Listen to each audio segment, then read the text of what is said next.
The president says he had a great meeting at the White House today with Canada's Prime Minister Mark Carney. And the Prime Minister, well, he said afterwards, quote, "I feel better about relations in many respects." So publicly, at least, both sides seemed pleased with the meeting. Whether it was a typical meeting, though, or would be for any president not named Donald Trump, that's another question. Because here's what else Mr. Trump said just a few hours afterwards. As far as calling him Governor Carney, no, I haven't done that yet, and maybe I won't. That's the President of the United States suggesting that maybe he won't, but maybe he will call the newly elected leader of our closest neighbor governor, as though Canada were the 51st state. Not typical, except these days it kind of is. Nor is it typical for a visiting Canadian Prime Minister to have to say twice to the president's face that his country is not for sale, after his host, when asked about it, starts almost daydreaming out loud.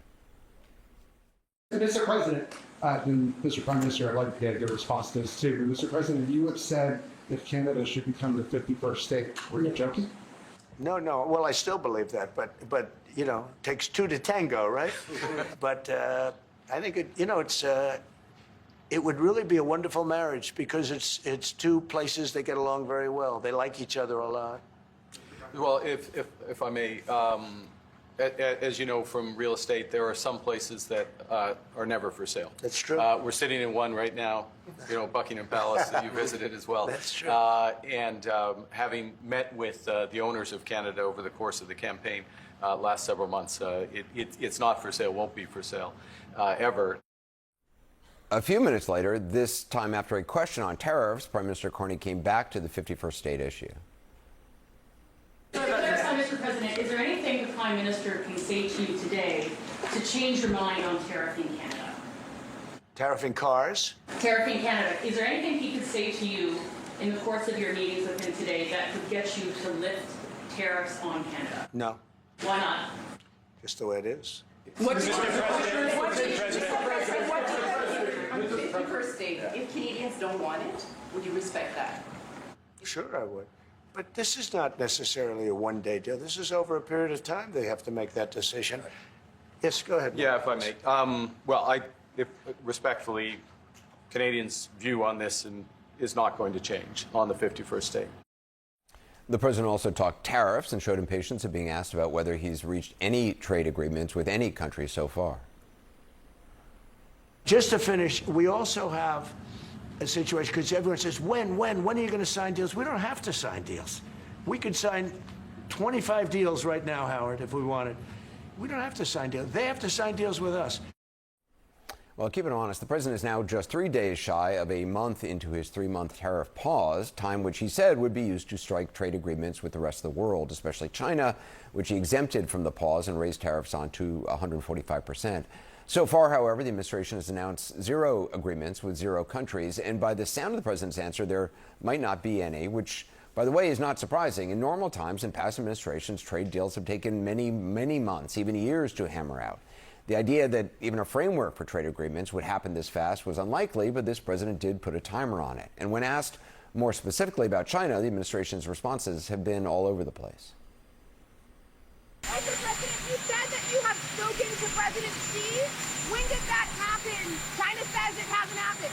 I spoke to him numerous times. So can you clarify, is the administration talking to Beijing specifically about tariffs or not? Well, we're not going to talk about who's talking to whom. Setting the stage for a deal with China, what does that mean? Has the president spoken directly with Xi yet? I don't have anything to read out on a direct talk between the president and President Xi. Have you had any conversations with your Chinese counterpart? Has there been anything between you and the Chinese? I think we've had soft, the way I would say it is soft entrees, through intermediaries and those kind of comments. Well, as for the president, he was asked about China during a lengthy interview about 2 weeks ago with Time magazine. The question was, will you call President Xi if he doesn't call you? President Trump said no. No, you won't. Nope. Question, has he called you yet? The president, yep. When did he call you? The president, he's called, and I don't think that's a sign of weakness on his behalf. Now, the Chinese have consistently denied that any such call happened, and today, testifying before Congress under oath, Treasury Secretary Scott Bessent said that the two countries have not even started talking trade. There are 18 very important trading relationships. We are currently negotiating with 17 of those trading partners. China, we have not engaged in negotiations with as of yet. Well, joining me now, CNN political analyst and New York Times senior White House correspondent Maggie Haberman. What stood out to you about the meeting with Carney? Many things. The main one is that all of these foreign leaders go into the Oval Office with President Trump in something of a no-win situation because the president sets the terms of what he wants it to be. He did a truth post before this meeting started. He has obviously been talking about the 51st state. He has been talking about trade. And so Carney, who has been pretty tough and who was elected in part as backlash to Donald Trump in Canada, had a choice to make on how he was going to handle it. He came in clearly with a prepared line, which was Canada's not for sale. But then he had to sort of navigate not having a Zelensky-type moment with Trump where they're in a standoff. He seemed to have, but again, it was all on President Trump. Well, it was so interesting. I mean, the only thing to compare it to is kind of the Zelensky. They're on one end of the spectrum. They're very far. Right, and then there's the British Prime Minister presenting a golden letter from the Buckingham Palace with like double plus good invitations. Right, and not being in total disagreement with him, but occasionally, or not being in total agreement with him, occasionally voicing some disagreement when they were at their separate podiums. This is somewhere on that spectrum. It is far closer to Keir Starmer, the British PM, than Zelensky. The Prime Minister also seemed to have, I don't know if the thing about the real estate deal was a planned out, but it seemed sure like it. It sure sounded like it. Yeah. And it was interesting to see the president kind of responding. Well, it's interesting, Anderson, because all of these foreign leaders do workshop. I mean, it's not uncommon that you would workshop how you're going to handle meeting with a U.S. president, but the extent to which they all have to do some form of prep because they know they're going to end up in a bind with President Trump. He clearly had practiced saying something that would both disarm Trump and also make his point. And he did that. Trump did respond. He laughed, but then he went right back to his point. I want to play something else that the president said in a bilateral meeting. We don't really want cars from Canada. And we put tariffs on cars from Canada, and at a certain point, it won't make economic sense for Canada to build those cars. We really don't want Canadian steel, and we don't want Canadian aluminum and various other things because we want to be able to do it ourselves. Is it clear to you what kind of outcome he's looking for? No, and I'm not sure that it's clear to him what kind of actual specific outcome he's looking for other than one where the U.S. can say we're on top and somebody else is not. Whatever the outcome is with Canada, with most of these other trading partners, it will look like some kind of a framework of a deal, and Trump will say, we won. This is what I wanted. It won't be an actual trade deal to the point you made earlier. Those take months and sometimes years to hammer out. He will take some kind of off-ramps, but I don't think that he knows exactly what he wants to see other than a headline that says success. I also wonder how much the president's knowledge that the prime minister was elected in reaction to a lot of what the president said. I mean, his popularity grew in reaction to President Trump. True. Most people would have the reaction of, oh, that means that perhaps I should temper what I'm saying.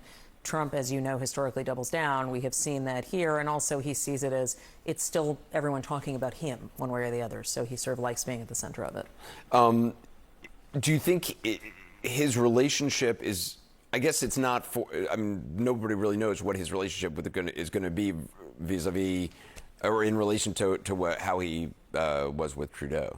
No, I mean, look, he dangled that idea that he might call Carney governor, right? So that's suggesting that I'm still going to possibly minimize you if I want to.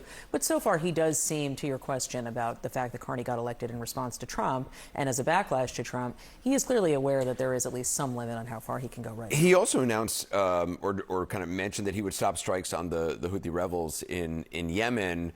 And an Israeli official has told CNN that the U.S. did not inform Israel in advance about the de facto truce between them. And Israel has just struck, the Houthis just struck Israel. Yes, and Trump made no mention of Israel and that attack on Israel that just took place. Look, I think this is an outgrowth, as I understand it, of some of what Steve Witkoff, who was just sworn in as the envoy, the special envoy to the Mideast, has been working on in Oman. It was Oman officials who announced this. We'll see what it looks like. I mean, there was some report that the U.S. military strikes were still ongoing after Trump said that. So, this will either open up a change or it won't, but we'll see.